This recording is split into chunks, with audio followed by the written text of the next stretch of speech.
Desenvolvimento normal da oclusão. Hoje vamos conversar sobre a dentição decídua. Na verdade, antes de falarmos sobre a dentição decídua, vamos conversar um pouquinho sobre o período pré-dental. O período pré-dental é aquele que vai dos 0 aos 6 meses de vida aproximadamente. E quais são as características desse período? Nós temos roletes gengivais definidos, temos mordida aberta anterior, normalmente com um contato somente na região posterior. Isso se deve ao fato da mandíbula ser pequena, retroposicionada e, consequentemente, temos um overjet acentuado cerca de 10 a 12 milímetros. Marcelo vai colocar um slide aqui para vocês. E nesse período, um reflexo inato do recém-nascido possui um papel importante no crescimento e desenvolvimento antero-posterior da mandíbula, que é o reflexo de sucção.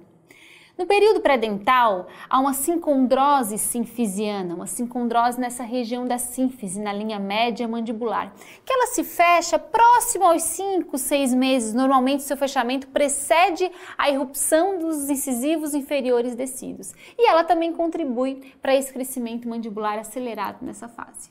A partir daí, com a irrupção dos incisivos inferiores descidos, temos início a nossa dentição decídua. E é sobre ela que a gente vai conversar agora.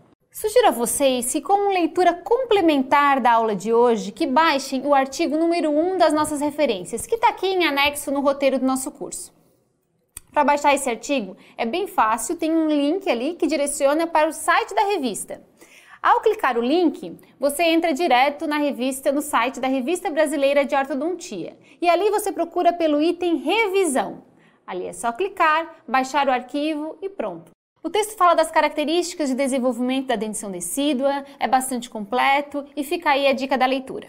A dentição decídua ela é temporária, provisória. Os dentes decíduos eles possuem seu ciclo biológico já determinado geneticamente, então são dentes que vão esfoliar.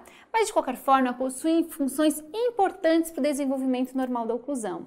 Elas permitem o desenvolvimento dos arcos, permitem o ajuste normal da oclusão através do leeway space e serve como guia de irrupção para os dentes permanentes.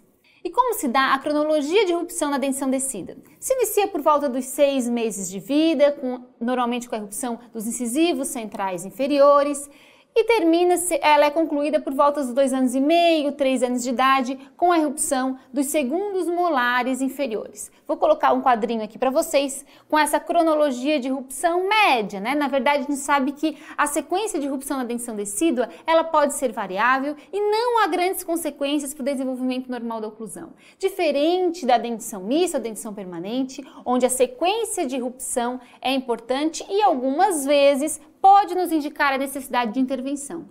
E isso a gente vai conversar lá na frente sobre o desenvolvimento da oclusão na dentição mista e na dentição permanente.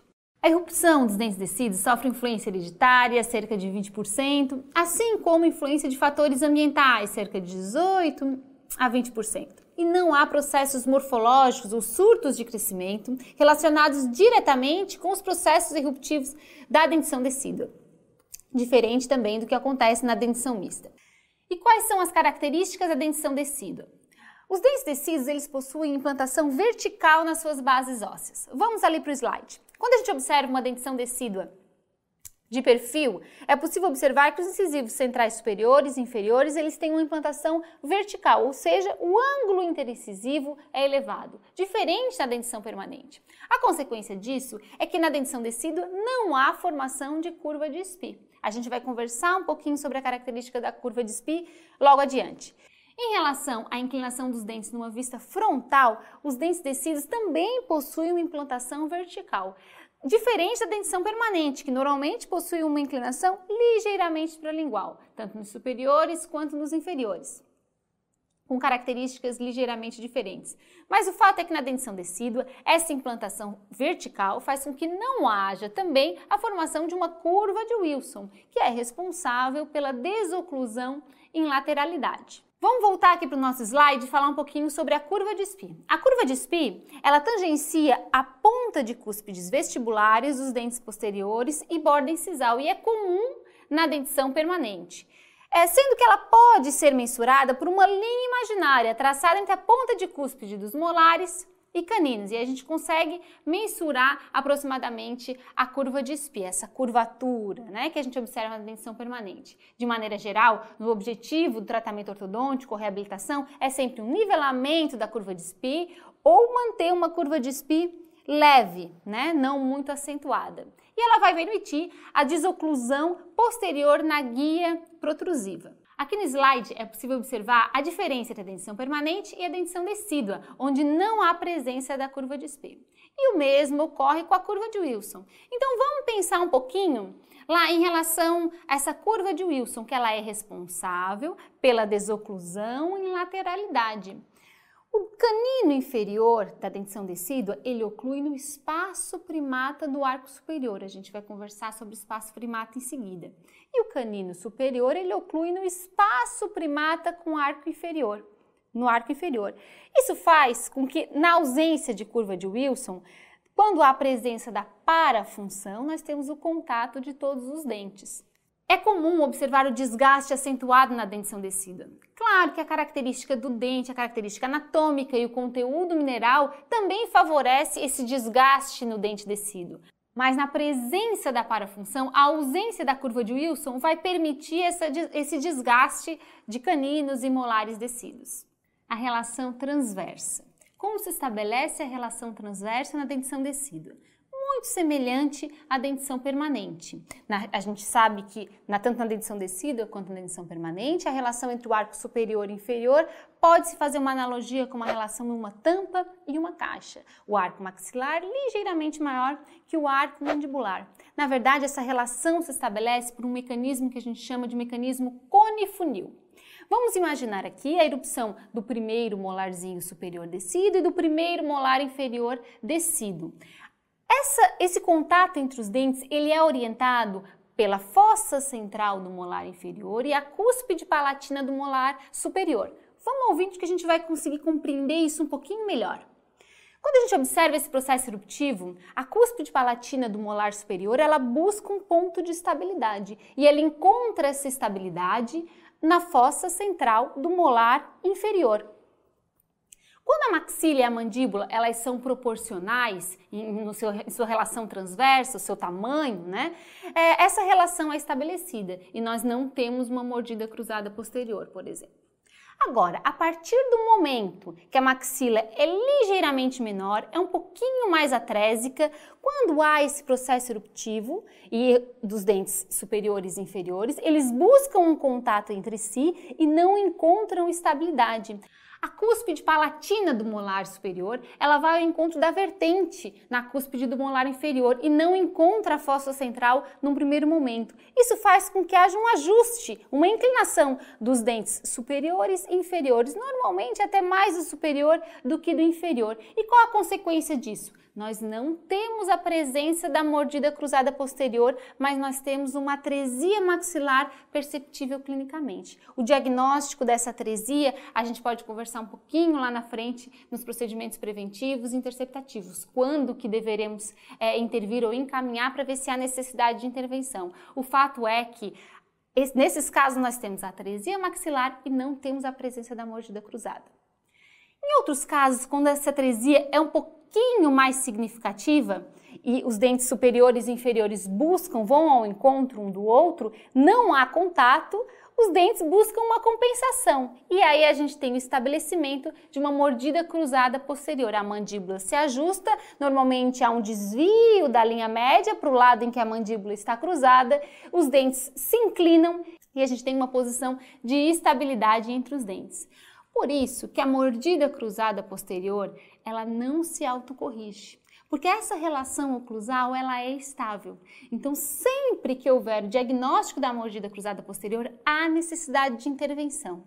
O tempo de intervenção vai depender muito no tempo que a criança me permite executar o tratamento. Mas, de maneira geral, quanto mais precoce possível, é melhor para o desenvolvimento e crescimento da face como um todo. Certo? Vou mostrar uma imagem aqui.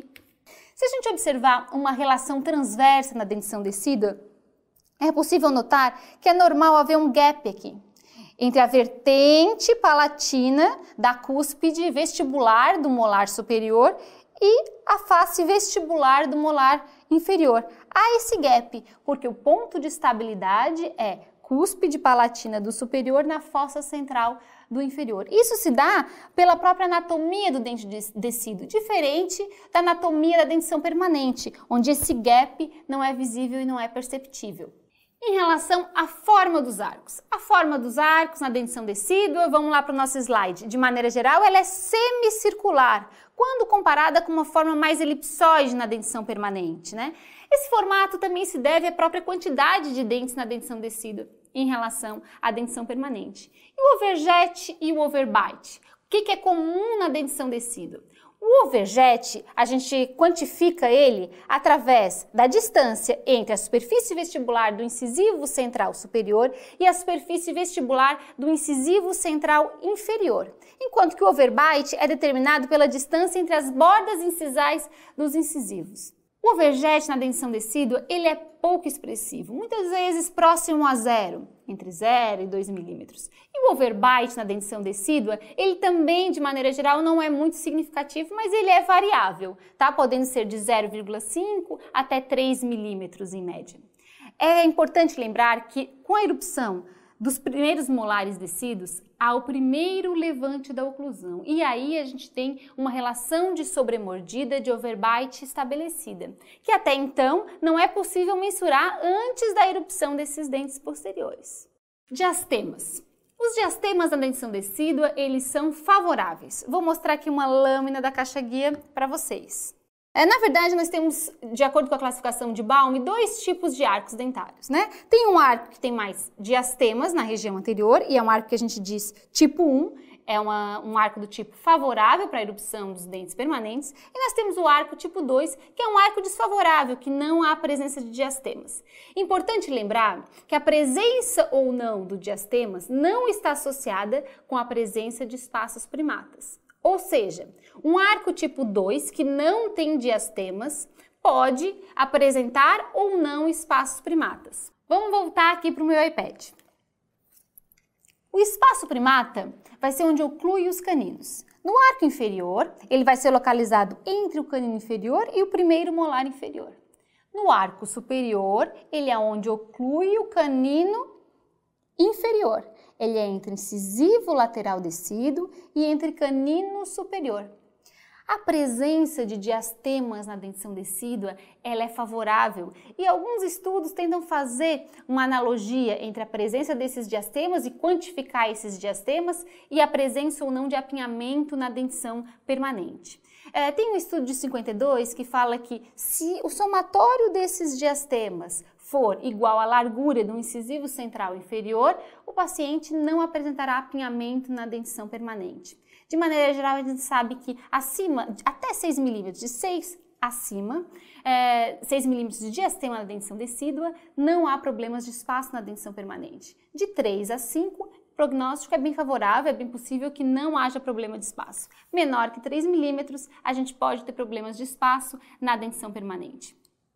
Importante lembrar que o espaço primata, tanto no arco inferior quanto no arco superior, ele serve para compensar essa distância, essa diferença entre o tamanho dos dentes permanentes e dos dentes descidos. Quando irrompe o incisivo lateral inferior, permanente no arco inferior, ele empurra o canino inferior para o espaço primata. A gente tem o aproveitamento desse espaço e a gente tem o aumento da distância intercaninos descidos. É o único momento do desenvolvimento normal da oclusão que a gente tem um aumento da distância intercaninos, porque de maneira geral ela tende a diminuir. No arco superior, quando a erupção do incisivo central permanente, ele empurra o incisivo lateral descido para o espaço primata. Então, a presença desse espaço é favorável e contribui para esse desenvolvimento normal da oclusão. Uma outra relação importante de ser observada na dentição decídua é a relação distal entre os segundos molares descidos. De maneira geral, é uma relação difícil de avaliar clinicamente, né? Às vezes a criança não permite que a gente avalie com precisão essa relação de estados molares descidos. A gente pode usar como referência a relação entre os caninos descidos, que isso vai nos dar uma sugestão da relação entre as bases ósseas. Quando a gente fala da relação distal dos molares descidos, vou apresentar aqui mais uma lâminazinha da caixa guia para vocês. Tá tudo certo aí, Marcelo? Um pouquinho mais para cá? Tá, ok. A literatura fala entre 50% a 76% das crianças apresentam uma relação em plano terminal reto, né? Ou seja, a distal dos molares superiores e inferiores tem um plano terminal reto. Quando está em plano terminal reto, a oclusão na dentição permanente pode nos levar a uma oclusão de relação de classe 1 ou uma relação de topo, que na verdade é uma relação de classe 2. Cerca de 10% da população apresenta um degrau distal. Então, quando a gente tem a presença de um degrau distal, é importante lembrar que o paciente será um paciente classe 2, na verdade, porque ou ele vai para uma relação de topo ou ele vai para uma relação de classe 2, e a relação de topo, na verdade, é uma relação de classe 2. E cerca de 10 a 14% apresentam um degrau mesial, onde há grande tendência de ser um paciente classe 3, de relação molar na dentição permanente. O que vai fazer com que essa relação entre os molares descidos se expresse na dentição permanente com essas relações diferenciadas entre classe 1, classe 2 e classe 3 vai ser, na verdade, o tamanho mesiodistal desses dentes e o crescimento antero-posterior da mandíbula, basicamente. Então, por isso que essa relação, apesar de ser uma relação importante de ser observada, ela não nos dá ferramentas de diagnóstico muito precisas para a dentição permanente, porque a gente não sabe o quanto que o paciente vai crescer e a gente teria que saber com exatidão a diferença entre o molar descido e o dente, o seu sucessor permanente, para poder predizer o quanto que esse dente vai ou não mesializar. Certo? Então é uma relação de difícil diagnóstico, eu considero. Utilizo mais a relação entre os caninos para poder estabelecer essa relação entre as bases ósseas, né? Um paciente classe 1, classe 2 ou classe 3. Em relação às anomalias dentárias na dentição decídua, pouco frequente, tá? A literatura fala entre 2% e 3%, então de maneira geral não são comuns. E se observa que anomalias dentárias do tipo hipoplásicas, que são os casos das anomalias tipo agenesias ou fusão, têm associação com a presença de agenesia na dentição permanente, ou seja, que também é uma anomalia hipoplásica. Anomalias hiperplásicas do tipo geminação, por exemplo, não possuem, ou supranumerários, não possuem muita relação com as mesmas anomalias na dentição permanente. O que é importante a gente tirar dessa conclusão, dessa relação entre anomalias dentárias na dentição decídua e dentição permanente? Sempre que há a presença de uma anomalia dentária na dentição decídua, é importante solicitar uma radiografia panorâmica no início do primeiro período transitório, ali ou no final da dentição decídua, para a gente ter certeza do diagnóstico da dentição permanente, fazer um diagnóstico precoce de uma agenesia, por exemplo. E por que não pedir uma radiografia panorâmica antes disso? Porque nós temos a mineralização do segundo premolar inferior permanente que se dá em alguns pacientes por volta dos 5 anos de idade. Em alguns casos, mais que possuem mineralização mais tardia, essa mineralização pode atingir um grau de visualização na radiografia por volta dos 8 anos de idade. Ou seja, se a gente pede uma radiografia panorâmica antes dos 5 anos, isso pode nos levar a um falso diagnóstico de agenesia. Por isso que a radiografia panorâmica, a fins de diagnóstico ortodôntico da presença e cronologia de erupção, é recomendada próximo no final da dentição decídua ou no primeiro período transitório, né? Próximo a essa transição da dentição decídua para a dentição mista. O diagnóstico precoce de agenesias é fundamental para nossos procedimentos preventivos e interceptativos na dentição mista e dentição permanente. Então, é importante esse diagnóstico precoce, porque a infraoclusão de molares descidos, a anquilose, é um processo comum na dentição decídua, comum ao seu próprio ciclo biológico, a necrose das células do ligamento periodontal. Isso a gente pode conversar numa próxima aula. A partir do momento que eu tenho um dente decíduo anquilosado e eu não sei se eu tenho ou não o sucessor permanente, isso pode mudar a minha forma de encarar aquele problema. Sempre na presença da anquilose, ter ou não ter o sucessor permanente determina o nosso plano de tratamento. Por isso que é importante o diagnóstico precoce nessa fase. De maneira geral, não há mudanças significativas no arco na dentição decídua. E quais são os procedimentos preventivos mais utilizados? Quando a gente fala em dentição decídua, orientação, em relação a chupetas, mamadeiras, remoção de hábitos deletérios, quando não há a presença de uma mordida aberta anterior, por exemplo, quando faço a instalação de um mantenedor de espaço. Esses são procedimentos preventivos, quando eu acompanho uma cronologia de erupção, eu acompanho um dente decíduo que está anquilosado em infraoclusão. E quais são os procedimentos interceptivos que eu normalmente faço na dentição decídua? Final da dentição decídua, tratamento de mordidas cruzadas, posterior ou anterior, alguns tratamentos interceptivos em relação à correção esquelética, nos casos dos pacientes classe 3, por exemplo. Então, na aula de procedimentos preventivos e na aula de procedimentos interceptivos, a gente vai abordar de maneira mais clara essas condutas realizadas na dentição decídua.